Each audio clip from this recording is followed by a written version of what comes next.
ഹരേ കൃഷ്ണ. എല്ലാവർക്കും മാധവത്തിലേക്ക് സ്വാഗതം. ഷഷ്ടിയാണ് വരാൻ പോകുന്നത്. വളരെ വളരെ പ്രത്യേകതയുള്ള ഒരു ഷഷ്ടിയാണ് ഇത്തവണത്തേത്.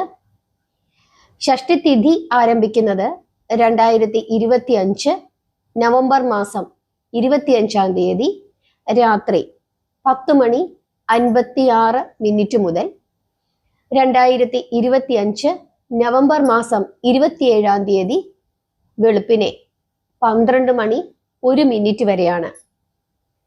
അതുകൊണ്ട് തന്നെ ഇത്തവണ ഷഷ്ടിയായി ആചരിക്കുന്നത് 2025 നവംബർ മാസം 26-ാം തീയതിയാണ്.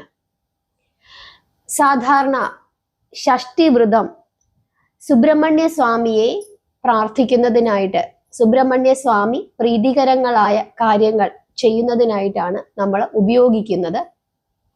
പക്ഷേ ഇത്തവണത്തെ ഷഷ്ടിക്ക് മറ്റൊരു പ്രത്യേകത കൂടിയുണ്ട്. ഇത്തവണത്തെ ഷഷ്ടിക്ക് ചമ്പാഷഷ്ടി എന്ന് പറയുന്നുണ്ട്. അങ്ങനെ ഒരു പേര് കൂടി ഇത്തവണത്തെ ഷഷ്ടിക്കുണ്ട്. അതായത് മാർഗശീർഷ മാസത്തിലെ ശുക്ലപക്ഷ ഷഷ്ടിയാണ് ചമ്പാഷഷ്ടി എന്ന് അറിയപ്പെടുന്നത്. ഇത് സുബ്രഹ്മണ്യ സ്വാമിക്ക് സമർപ്പിച്ചിരിക്കുന്നതിനോടൊപ്പം തന്നെ മഹാദേവനും സമർപ്പിച്ചിരിക്കുന്നു. കാരണം മഹാദേവ ക്ഷേത്രങ്ങളിൽ ഈ ദിവസം വളരെ വിശേഷപ്പെട്ടാണ് ആചരിക്കുന്നത്. പ്രത്യേകിച്ച് കർണാടക, അതുപോലെ തന്നെ തമിഴ്നാട്, മഹാരാഷ്ട്ര മുതലായ സംസ്ഥാനങ്ങളിലൊക്കെ തന്നെ ഈ ദിവസം, അതായത് ഈ ചമ്പാഷഷ്ടി ദിവസം ശിവ ഭഗവാന് പ്രത്യേകം പൂജകൾ ചെയ്യുകയും പ്രാർത്ഥിക്കുകയും വ്രതമെടുത്ത് പ്രാർത്ഥിക്കുകയും ചെയ്യുന്നുണ്ട്. അതിന് കാരണം ഭഗവാൻ മഹാദേവൻ മാർത്താണ്ഡ ഭൈരവ രൂപം അല്ലെങ്കിൽ ഖണ്ഡോബ രൂപത്തിൽ 2 അസുരന്മാരെ വധിച്ച ദിവസമാണ് അന്നേ ദിവസം. ചമ്പാഷഷ്ടി ദിവസമാണ് അദ്ദേഹം വധിച്ചത്.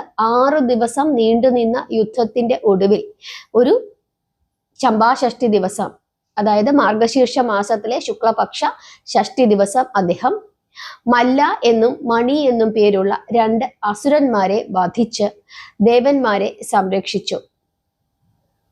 അങ്ങനെ ഈ ഷഷ്ടി ദിവസം അദ്ദേഹം യുദ്ധം ചെയ്ത് ഈ 6 ദിവസത്തെ യുദ്ധത്തിന്റെ ഒടുവിൽ ഷഷ്ടി ദിവസം അദ്ദേഹം ഈ അസുരന്മാരെ വധിക്കുകയും അതിൽ മണി എന്ന അസുരൻ തൻ്റെ വെളുത്ത കുതിരയെ ഖണ്ഡോബ ഭഗവാന്, അതായത് മഹാദേവന് സമർപ്പിച്ചു എന്നും ഖണ്ഡോബ ക്ഷേത്രങ്ങളിൽ താൻ കൂടി ഇരുന്നു കൊള്ളട്ടെ എന്ന്, അതായത് ഭഗവാനോട് ചേർന്ന് ഇരുന്നു കൊള്ളട്ടെ എന്ന് ഒരു പ്രാർത്ഥന ചോദിക്കുകയും അതനുസരിച്ചിട്ട് ഖണ്ഡോബ ക്ഷേത്രങ്ങളിൽ മണി എന്ന അസുരനു കൂടി ഭഗവാൻ സ്ഥാനം കൊടുത്തു എന്നും വിശ്വസിക്കുന്നു. അതുകൊണ്ട് തന്നെ അന്നേ ദിവസം, അതായത് മാർഗശീർഷ മാസത്തിലെ ശുക്ലപക്ഷ ഷഷ്ടി ദിവസം സുബ്രഹ്മണ്യ ഭജനത്തിനോടൊപ്പം തന്നെ മഹാദേവ ഭജനവും ചെയ്ത് പ്രാർത്ഥിക്കുന്നത് അങ്ങേറ്റം ശ്രേഷ്ഠമാണ്. മഹാദേവന് വഴുതനങ്ങ കൊണ്ടുള്ള പലഹാരങ്ങൾ ഉണ്ടാക്കുകയോ വഴുതനങ്ങ വേവിച്ച് മെഴുക്കുവരട്ടി പോലെ ഉണ്ടാക്കിയിട്ട്, അതായത് ഉപ്പും മഞ്ഞളും ചേർത്ത് വേവിച്ച് അത് ഭഗവാന് സമർപ്പിക്കുകയോ ചെയ്യുന്നത് വളരെ വളരെ ശ്രേഷ്ഠമാണ്. മഹാദേവന് വഴുതനങ്ങ ഉപ്പും മഞ്ഞളും ചേർത്ത് വേവിച്ച് കുറച്ച് വെളിച്ചെണ്ണ വല്ലതും ഒന്ന് ചേർത്ത് അങ്ങനെ സമർപ്പിക്കുന്നത് വളരെ നല്ലതാണ്. അതുപോലെ തന്നെ പാവങ്ങൾക്ക്, അതായത് ദാനം ചെയ്യുന്നത്, വഴുതനങ്ങ അന്നേ ദിവസം മറ്റുള്ളവർക്ക് ദാനം ചെയ്യുന്നത് വളരെ വളരെ ശ്രേഷ്ഠമാണ്. എന്ത് പലഹാരം അന്നത്തെ ദിവസം നമ്മൾ ഭഗവാന് നൈവേദ്യമായി സമർപ്പിച്ചാലും അതിൽ മഞ്ഞൾപ്പൊടി ചേർക്കണമെന്നാണ് പറയുന്നത്. പഴങ്ങളാണ് ഭഗവാന് സമർപ്പിക്കുന്നതെങ്കിൽ പോലും ഒരു നുള്ളു മഞ്ഞൾപ്പൊടി ചേർത്തിട്ട് പഴങ്ങൾ ഭഗവാന് സമർപ്പിക്കണം എന്നാണ് വിശ്വസിക്കുന്നത്. അങ്ങനെയാണ് അതിൻ്റെ ഒരു ആചാരം. അതുപോലെ തന്നെ ഭഗവാൻ അന്നേ ദിവസം പാലഭിഷേകം ചെയ്യുന്നത് വളരെ ശ്രേഷ്ഠമാണ്. കൂവളത്തിന്റെ ഇലകൾ കൊണ്ട് അർച്ചനകൾ ചെയ്യുന്നതും വളരെ വളരെ ശ്രേഷ്ഠമാണ്. അന്നേ ദിവസം സുബ്രഹ്മണ്യ സ്വാമിക്ക് നീല നിറത്തിലുള്ള വസ്ത്രങ്ങൾ സമർപ്പിക്കുന്നത് വളരെ ശ്രേഷ്ഠമാണ്. സാധാരണ നമ്മൾ മഞ്ഞ നിറത്തിലുള്ള വസ്ത്രങ്ങൾ സുബ്രഹ്മണ്യ സ്വാമിക്ക് സമർപ്പിക്കണം ഷഷ്ടി ദിവസങ്ങളിൽ. അത് ഭഗവാന് വളരെ ഇഷ്ടമാണ് എന്ന് പറയുന്നുണ്ട്. എങ്കിലും ഈ മാർഗശീർഷ മാസത്തിലെ ഈ ശുക്ലപക്ഷ ഷഷ്ടി ദിവസം ഭഗവാന് നീല നിറത്തിലുള്ള വസ്ത്രങ്ങൾ സമർപ്പിക്കുന്നതാണ് ശ്രേഷ്ഠമെന്ന് വിശ്വസിക്കുന്നു. അതുപോലെ തന്നെ അന്നേ ദിവസം, അതായത് ഈ ചമ്പാഷഷ്ഠി ദിവസം ഏറ്റവും ശ്രേഷ്ഠകരമായ മറ്റൊരു ആചാരമാണ് സന്ധ്യയ്ക്ക് 9 ദീപങ്ങൾ തെളിയിക്കുക എന്നുള്ളത്.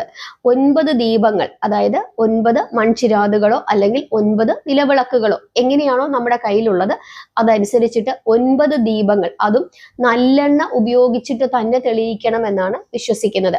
അങ്ങനെ തെളിയിച്ച് പ്രാർത്ഥിച്ചു കഴിഞ്ഞാൽ ഗ്രഹപ്പിഴ ദോഷങ്ങൾ മാറുമെന്നാണ് വിശ്വസിക്കുന്നത്. അതായത് നവഗ്രഹങ്ങളുടെ ദോഷങ്ങൾ, ഏതെങ്കിലും വിധത്തിലുള്ള ഇപ്പൊ ശനി, കണ്ടകശനി, ഏഴരശനി, അഷ്ടമശനി ഇങ്ങനെയൊക്കെയുള്ള ദോഷങ്ങൾ, അതുപോലെ ചൊവ്വ ദോഷങ്ങൾ, അങ്ങനെ പലതരത്തിലുള്ള ഗ്രഹദോഷങ്ങൾ നമുക്കുണ്ടാകും, ഓരോ അപഹാരങ്ങളൊക്കെ തന്നെ.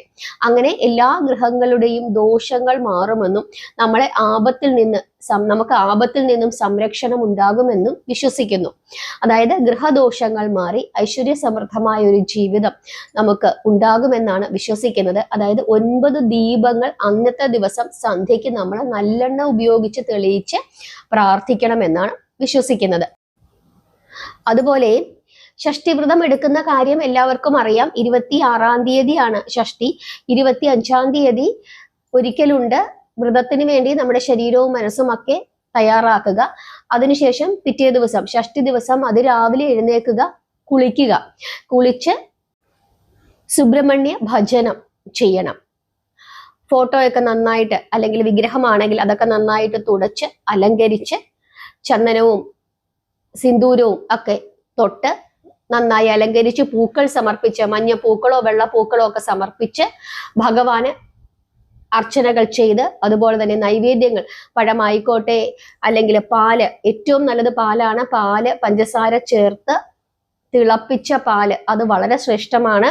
പാല്, പഴങ്ങള്, അതുപോലെ തന്നെ വെറ്റിലയും പാക്കും ഉണ്ടെങ്കിൽ വെറ്റിലയും പാക്കും, അങ്ങനെ അതൊക്കെ സമർപ്പിച്ച് നമുക്ക് പ്രാർത്ഥിക്കാം. ഏതെങ്കിലും ഒരു കാര്യമായാലും മതി. ഇപ്പൊ പുറത്തൊക്കെ താമസിക്കുന്ന ആളുകൾക്ക് വെറ്റിലയും പാക്കുമൊന്നും കിട്ടണമെന്നില്ല. അങ്ങനെ ഉണ്ടെങ്കിൽ 1 ഗ്ലാസ് പാല് പഞ്ചസാര ചേർത്ത് തിളപ്പിച്ച് സ്വാമിക്ക് സമർപ്പിച്ച് നമുക്ക് പ്രാർത്ഥിക്കാം. നമുക്കറിയാവുന്ന നാമങ്ങളൊക്കെ തന്നെ അന്നേ ദിവസം ജപിക്കാം. സുബ്രഹ്മണ്യ സ്വാമിക്ക് വേണ്ടി വ്രതം എടുക്കുന്ന ആളുകളാണെങ്കിൽ പോലും പ്രാർത്ഥനയ്ക്ക് ശേഷം മഹാദേവനെ കൂടി ഒന്നോർത്ത് പ്രാർത്ഥിക്കുന്നത് വളരെ വളരെ ശ്രേഷ്ഠമാണ്. കാരണം പിതാവാണ്. ആ കാര്യം ഒന്ന് പ്രത്യേകമായിട്ട് ഓർക്കുക. അന്നേ ദിവസം മഹാദേവനെ പ്രാർത്ഥിക്കേണ്ടുന്ന നാമം ഓം മാർത്താണ്ഡായ മല്ലഹാരി നമോ നമ എന്ന് ജപിക്കുന്നത്. അതായത് ഓം മാർത്താണ്ഡായ മല്ലഹാരി നമോ നമ എന്ന് 9ന്റെ ഗുണിതങ്ങൾ, അതായത് 9, 18 അങ്ങനെ 108 തവണ വരെ അങ്ങനെ ജപിക്കുന്നത്. എത്ര ജപിക്കാൻ പറ്റുമോ അത്രയും, 9ന്റെ ഗുണിതങ്ങളിൽ ഏതെങ്കിലും അങ്ങനെ ജപിക്കുന്നത് വളരെ ശ്രേഷ്ഠമാണ്. സുബ്രഹ്മണ്യ സ്വാമിയുടെ പ്രാർത്ഥനയാണെങ്കിൽ പോലും 9ന്റെ ഗുണിതങ്ങളാണ് ജപിക്കേണ്ടത്. സുബ്രഹ്മണ്യ സ്വാമിക്ക് 9ന്റെയോ അല്ലെങ്കിൽ 3ന്റെയോ ഗുണിതങ്ങൾ വെച്ച് നമുക്ക് ജപിക്കാവുന്നതാണ്. 1008 തവണ വരെ നമുക്ക് ജപിക്കാം. അങ്ങനെ ജപിച്ച് നമുക്ക് പ്രാർത്ഥിക്കാം.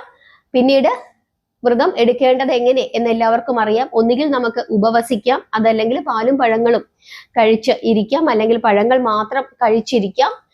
ഒരു നേരം അരിഭക്ഷണം കഴിക്കാം, അതായത് ക്ഷേത്രത്തിൽ നിന്നും നേദിച്ചു കിട്ടുന്ന ചോറ്. അത് ചിലര് ഉച്ചയ്ക്ക് കഴിക്കും, ചിലര് സന്ധ്യാപ്രാർത്ഥനയ്ക്ക് ശേഷം കഴിക്കും. നമ്മുടെ ഇഷ്ടം, നമ്മുടെ ആരോഗ്യസ്ഥിതി, നമ്മുടെ സാഹചര്യം അതനുസരിച്ചിട്ട് എങ്ങനെ വ്രതം എടുക്കണം എന്നുള്ളത് നമ്മൾ തീരുമാനിക്കുക. പക്ഷെ ചോറ് കഴിക്കുകയാണെങ്കിൽ ചോറ്, മുളക് അങ്ങനെ എന്തെങ്കിലും, അല്ലെങ്കിൽ തൈര് അങ്ങനെ എന്തെങ്കിലും കൂട്ടി നമുക്ക് കഴിക്കാം. ഉഴുന്ന് ചേർത്ത പലഹാരങ്ങൾ അതൊന്നും തന്നെ കഴിക്കാൻ പാടില്ല. അതുപോലെ തന്നെ നോൺ വെജിറ്റേറിയൻ ഭക്ഷണ പദാർത്ഥങ്ങൾ അത് കഴിച്ചുകൂടാ. ധാന്യവർഗ്ഗങ്ങൾ അത് നമ്മൾ ഒഴിവാക്കണം. ഇങ്ങനെയാണ് വ്രതം എടുത്ത് പ്രാർത്ഥിക്കേണ്ടത്. പാലും പഴങ്ങളും കഴിക്കാം. പിറ്റേ ദിവസം നമ്മൾ പ്രാർത്ഥിച്ച് നാമം ജപിച്ച് തീർത്ഥം സേവിച്ച് നമ്മുടെ വ്രതം അവസാനിപ്പിക്കാം. അങ്ങനെയാണ് ഷഷ്ടി വ്രതം ചെയ്യേണ്ടത്. എത്ര തവണ നമുക്ക് പ്രാർത്ഥിക്കാമോ, എത്രയും തവണ അല്ലെങ്കിൽ എത്രയും ആവർത്തി ജപിക്കാമോ ആ ജപത്തിനാണ് കൂടുതൽ പ്രാധാന്യമുള്ളത്. അന്നേ ദിവസം മഹാദേവനെയും സുബ്രഹ്മണ്യ സ്വാമിയെയും പ്രാർത്ഥിക്കണം എന്നുള്ളതാണ് ഏറ്റവും നമ്മൾ പ്രാധാന്യത്തോടുകൂടി പ്രത്യേകതയോടുകൂടി മനസ്സിലാക്കേണ്ടത്.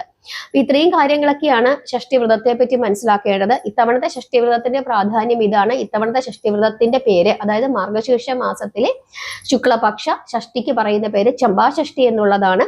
മഹാദേവനെയും സുബ്രഹ്മണ്യ സ്വാമിയും ഒരുപോലെ പ്രാർത്ഥിക്കണം എന്നാണ് പറയുന്നത്. ഈ 2 ദേവതകളുടെ ക്ഷേത്രങ്ങളിലും പോയി പ്രാർത്ഥിക്കാൻ സാധിക്കുന്നെങ്കിൽ അത് വളരെ ശ്രേഷ്ഠമാണ്. അതല്ലെങ്കിൽ നമ്മുടെ പ്രാർത്ഥനയുടെ കൂട്ടത്തിൽ 2 ദേവന്മാരെയും ഉൾക്കൊള്ളിക്കുക. നമശിവായ മന്ത്രം എത്ര തവണ ജപിക്കാൻ സാധിക്കുമോ അത്രയും തവണ ജപിക്കുക. സുബ്രഹ്മണ്യ സ്വാമിയുടെ മന്ത്രങ്ങൾ എത്ര തവണ ജപിക്കാൻ സാധിക്കുമോ അത്രയും തവണ പ്രാർത്ഥിക്കുക, ജപിക്കുക. ഇനി ഉടയാട സമർപ്പിക്കണമെന്നുണ്ടെങ്കിൽ സുബ്രഹ്മണ്യ സ്വാമിക്ക് അന്നത്തെ ദിവസം നീല നിറത്തിലുള്ള ഉടയാടകൾ സമർപ്പിച്ച് പ്രാർത്ഥിക്കാനായിട്ട് പ്രത്യേകമായി ശ്രദ്ധിക്കുക. ഇതൊക്കെയാണ് ഈ ഷഷ്ഠി വ്രതവുമായി ബന്ധപ്പെട്ട് നമ്മൾ അറിയേണ്ടത്. അതുപോലെ തന്നെ പലർക്കുമുള്ള സംശയമാണ്, സ്കന്ദഷഷ്ഠി മഹാസ്കന്ദഷഷ്ഠി എടുത്തത് കൊണ്ട് ഇനിയുള്ള ഷഷ്ഠി വ്രതങ്ങളൊന്നും എടുക്കണ്ടേ എന്നുള്ളത്. അതായത് എടുക്കണ്ട എന്ന് അങ്ങനെ തറപ്പിച്ചു പറയുന്ന ആളുകളുണ്ട്. ഭഗവാനെ പ്രാർത്ഥിക്കുന്നത്, വ്രതം എടുക്കുന്നതിൽ എന്തിനാണ് അത് വേണ്ട എന്ന് പറയുന്നത്? എത്ര തവണ പ്രാർത്ഥിക്കാൻ സാധിക്കുമോ, എത്ര തവണ വ്രതം എടുക്കാൻ സാധിക്കുന്നുവോ അത് അത്രയും നമ്മുടെ ശരീരത്തിനും മനസ്സിനും എല്ലാം കൂടുതൽ കൂടുതൽ കരുത്തു നൽകുന്നതാണ്. അതുകൊണ്ട് തന്നെ ആ വ്രതം എടുത്തു എന്നതുകൊണ്ട് നമ്മൾ പിന്നെ വ്രതം എടുക്കണ്ട എന്ന് പറയുന്നതിൽ എന്ത് അർത്ഥമാണുള്ളത്? ആ വ്രതം വളരെ ശ്രേഷ്ഠമാണ്. ഇത്രയും 12 മാസത്തെ വ്രതം എടുത്തില്ലെങ്കിൽ പോലും ആ ഒരു വ്രതം എടുക്കണം എന്നുള്ളതാണ് പറയുന്നത്. അത്രയും എടുത്തില്ലെങ്കിൽ പോലും അതാണ് ശ്രദ്ധിക്കേണ്ടത്. അത്രയും വ്രതങ്ങൾ എടുക്കുകയും ഈ വ്രതം, അതായത് മഹാസ്കന്ദഷഷ്ഠി വ്രതം കൂടി എടുക്കുകയും ചെയ്യുമ്പോൾ നിങ്ങളുടെ ആ പ്രാർത്ഥനയ്ക്ക് കൂടുതൽ ഫലം കിട്ടുന്നു എന്നുള്ളതാണ് നിങ്ങൾ മനസ്സിലാക്കേണ്ടത്. അല്ലാതെ മഹാസ്കന്ദഷഷ്ഠി വ്രതം എടുത്തത് കൊണ്ട് മറ്റുള്ള വ്രതങ്ങൾ എടുക്കണ്ട എന്ന് പറയുന്നത് യാതൊരു അർത്ഥവുമില്ല. അത് വെറും തെറ്റിദ്ധരിപ്പിക്കാൻ വേണ്ടി പറയുന്ന കാര്യങ്ങളാണ്. എത്ര തവണ നമുക്ക് വ്രതം എടുക്കാൻ സാധിക്കുന്നു, എത്ര തവണ നമുക്ക് പ്രാർത്ഥിക്കുവാൻ സാധിക്കുന്നു അത്രയും തവണ നമ്മൾ പ്രാർത്ഥിക്കുക. നമ്മൾ പറയും എല്ലാ വർഷവും നമ്മൾ അച്ഛനെയും അമ്മയും കാണാനായിട്ട് വരുമെന്ന് പറയുന്നുണ്ട്. എല്ലാ വർഷവും ഓണത്തിന് വരുന്നത് കൊണ്ട് പിന്നീട് അച്ഛനും അമ്മയും കാണാൻ വരണ്ട എന്ന് പറയുന്നതിൽ എന്തർത്ഥമാണുള്ളത്? അത്രയെങ്കിലും ചെയ്യണം എന്നുള്ളതാണ് പറയുന്നത്. ഇടയ്ക്കിടയ്ക്ക് വന്ന് കണ്ടുകൊണ്ടിരുന്നു കഴിഞ്ഞാൽ അവർക്ക് കൂടുതൽ സന്തോഷമാകും. അതല്ലാതെ വർഷത്തിൽ ഒരിക്കൽ മാത്രമേ വരാവൂ എന്ന ഒരു നിഷ്ഠ പറയുന്നത് ശരിയല്ല. അത്രയുമെങ്കിലും വരണം എന്നുള്ളതാണ് അവിടെ പറയുന്നത്. അതാണ് ഈ വ്രതത്തെ പറ്റി പറയാനുള്ളത്. മഹാസ്കന്ദഷഷ്ഠി വ്രതം എടുത്ത ആളുകളും നിർബന്ധമായും എല്ലാ മാസവും വ്രതം എടുക്കാൻ സാധിക്കുന്നുണ്ടെങ്കിൽ എടുക്കുക. ഇനി ഏതെങ്കിലും ഒരു മാസം പറ്റിയില്ലെങ്കിൽ ഒരു മാസം 2 ഷഷ്ഠിയുണ്ട്, ഏതെങ്കിലും ഒരു ഷഷ്ഠിയെങ്കിലും എടുക്കാനായിട്ട് നോക്കുക. ഇനി അതിനും സാധിക്കുന്നില്ലെങ്കിൽ നാമജപമെങ്കിലും ചെയ്യുക. ഇത്രയും കാര്യമാണ് നമ്മൾ മനസ്സിലാക്കേണ്ടത്. എല്ലാവർക്കും മനസ്സിലായി എന്ന് വിശ്വസിക്കുന്നു. നാമം ജപിക്കുക, പ്രാർത്ഥിക്കുക. ഹരേ കൃഷ്ണ.